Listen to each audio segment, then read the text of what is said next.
I'm Gordon Earle. Thanks for joining us. Today we're talking about newborn infants and what is being done to help them and possibly save their lives when they're born prematurely.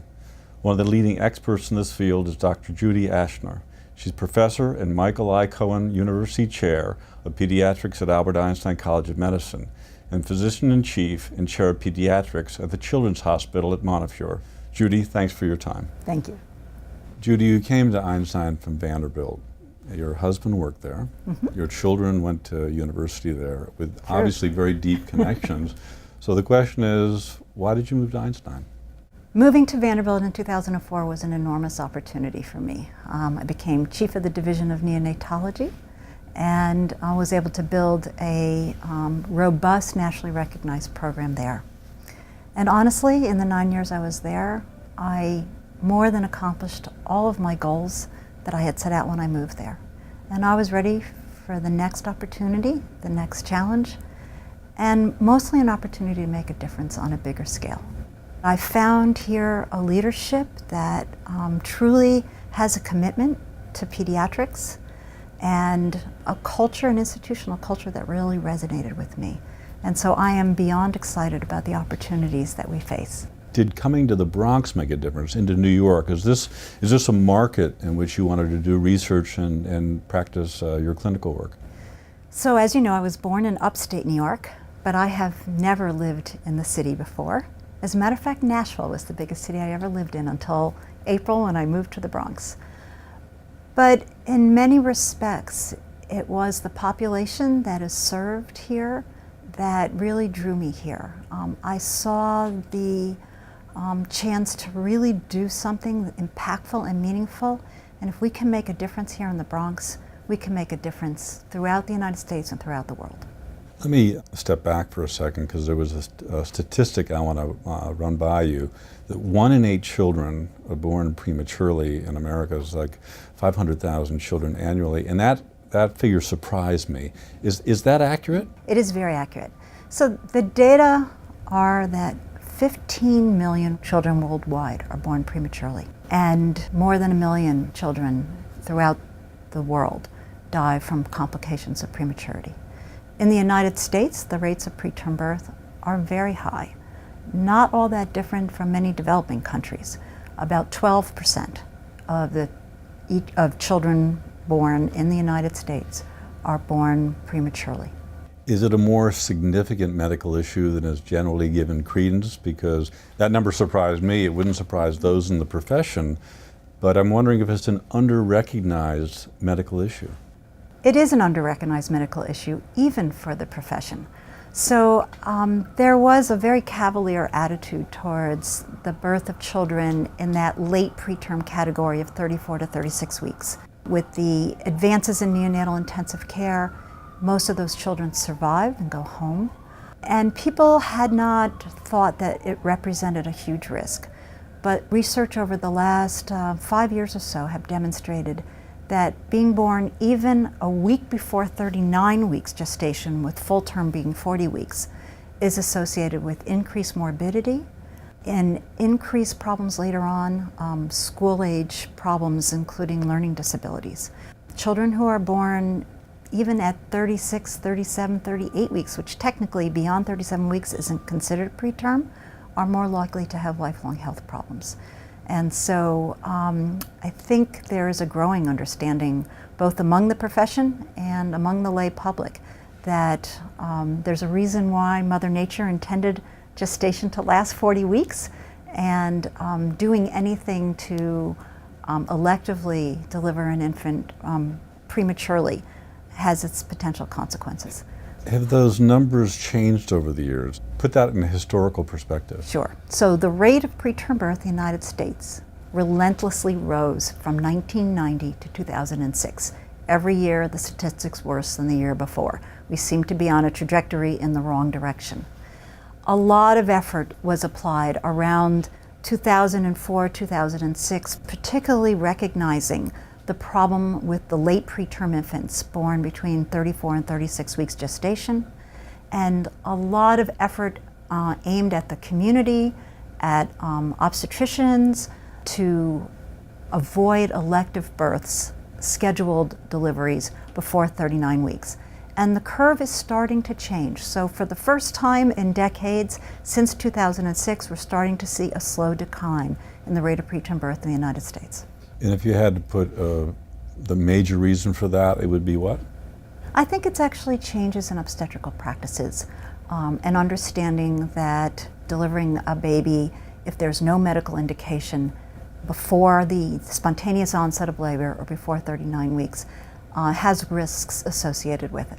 Before, when I started reading into the subject, I was thinking about your research and the causes and whatnot, but I was struck by the fact that you refer to premature birth as a social and public health issue, which means you're looking at the health of the mother either before or during pregnancy. Could you tell me a little bit more about that?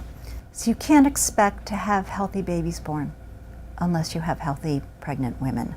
And the health of a woman during pregnancy is related to her pre-pregnancy health. And unfortunately, we do not have a healthy childbearing age population in many parts of the United States. And so preterm birth is a multifactorial problem. There are numerous risk factors for delivering prematurely. Very young women and older mothers are more likely to deliver preterm. Multiple gestation, having a pregnancy with twins or triplets. And so reproductive technology actually has contributed to the increased rates of preterm birth in the last couple of decades. But maternal health is a big factor. And so risk factors including smoking, obesity, hypertension, diabetes, all of these problems, which are very prevalent among young women, particularly in the Bronx, increase the likelihood of delivering prematurely. And then poverty, not having a college education, being single. These are also factors that are associated with an increased risk of delivering prematurely. I wonder if we just look down the road, though, those factors that you mentioned, if there's any sense that there'll be improvement down the road. We still have rampant poverty and we still have lots of issues with how we eat and obesity. I'm just wondering if you're optimistic or not when you look at the public health aspects of what you do. So I am the eternal optimist, and especially since 2006, we've been beginning to see that curve bend a bit. But the attack on preterm birth really needs to be multifactorial. We need to address women's health. We need to address some of the societal issues around access to care. We need to address the epidemic of obesity. We need to get women into good preventative health care so that we can manage problems related to diabetes and hypertension. And we need our public officials to work together with us to implement policies that are going to address all these factors. Okay, let's look at the research side of things a little bit. Now, I know that you do research in many things, but pulmonary hypertension is a specific area and such a devastating condition for premature infants to have to experience. So what progress has been made in that area over the last couple of years? So pulmonary hypertension, which is high blood pressure in the lungs, is a problem that most people think about as occurring mostly in full-term infants, interestingly. So before you're born, when you're still a healthy fetus in utero, the blood pressure in the lungs is very high because the lungs don't have to do anything before you're born. And so the heart pumps most of the blood right to left, avoiding the lungs to the placenta, which is the gas exchange organ for the fetus.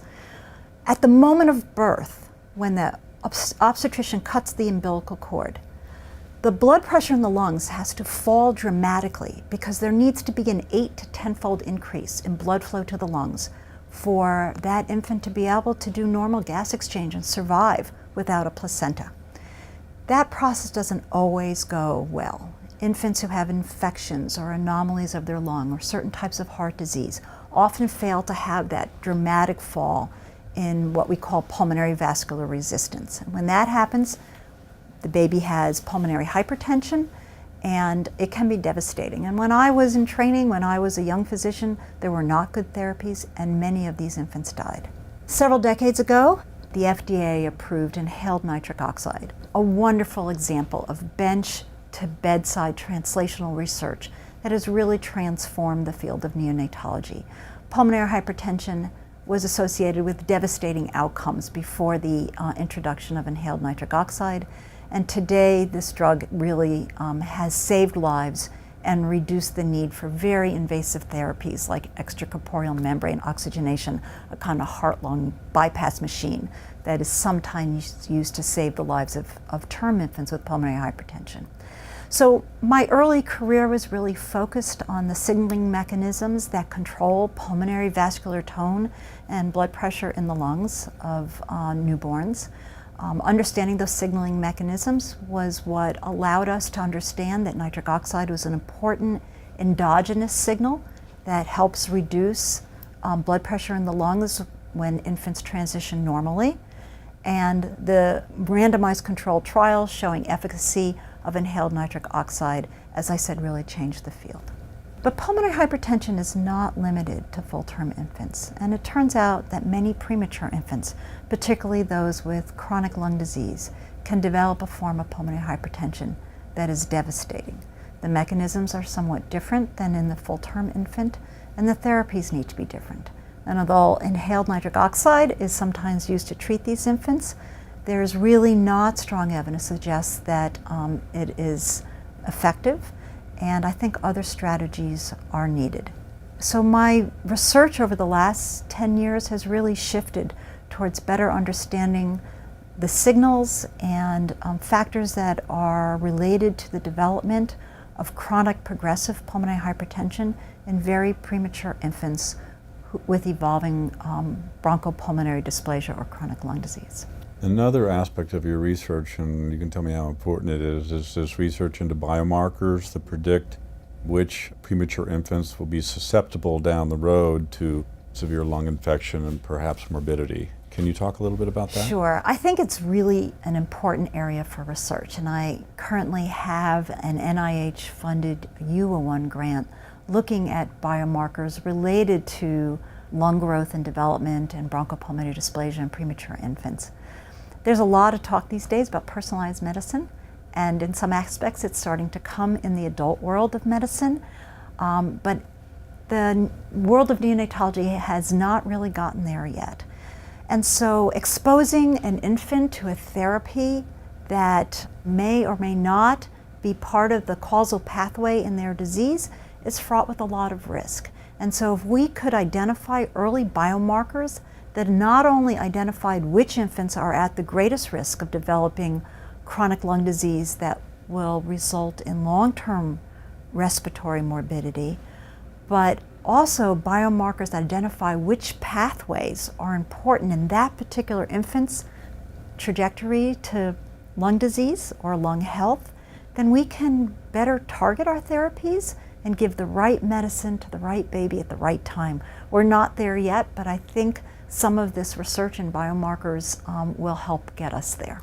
Judy, with that overview of your research, I want to go back on the personal side, which is why you entered this field. And the reason I want to mention it is you're talking about, very sick, traumatized infants and families too.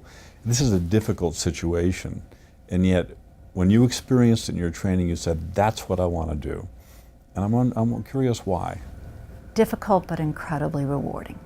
So I was one of those people that loved whatever rotation I was on. I loved surgery because I liked doing procedures. I liked all aspects of medicine and was struggling with what I wanted to do. And then I walked into that neonatal intensive care unit and realized that it combined everything that I loved. So neonatologists are in some respects generalists for newborns. You don't have to limit your focus to a single organ system or a single subspecialty, because we take care of infants with heart disease and lung disease and gastrointestinal diseases and infections and brain injury and congenital anomalies. We take care of infants who require surgery, and there are actually a lot of procedures that go on in neonatology. And so it truly combined all of my interests and focused on newborns. And honestly, I've always been in love with newborns. And so it didn't take me very long to realize that I was going to thrive in that environment. I always feel like people are successful when they do something that they love, and I love taking care of critically ill newborns, getting to know their families. Intensive care is different than ambulatory care. I like the intensity of intensive care, but I also like establishing relationships with families. Premature babies often spend months in neonatal intensive care, and so the opportunity to build those relationships, to become part of that child's life, that story, and develop a trusting relationship with families is also an incredibly rewarding aspect. Looking back, I know I made the right choice for me. I now, as chair of the Department of Pediatrics, have a much wider focus than just neonatology, but from the standpoint of my own practice of medicine, it was a perfect match for me. What struck me, and I hope you don't mind me bringing up here, is your personal story. If you wouldn't mind telling me that story, because it is so incredibly powerful, giving your own work. So I do have 4 children, and this was my 3rd child who had the complicated pregnancy and the preterm birth. By that time, I was already a 3rd-year fellow in neonatology, so I'd already chosen neonatology as my career path. I had 2 healthy term infants, was not expecting to have this complication, but I ruptured membranes at really what even today, this was 1987, would be a point before viability. I ruptured membranes at 21 weeks gestation. Typically, after premature rupture of membranes, women deliver within days to a week. And so we did not expect to have a viable child from that pregnancy. By some miracle, truly, and 10 weeks of bed rest later, I was able to carry that pregnancy to 31 weeks.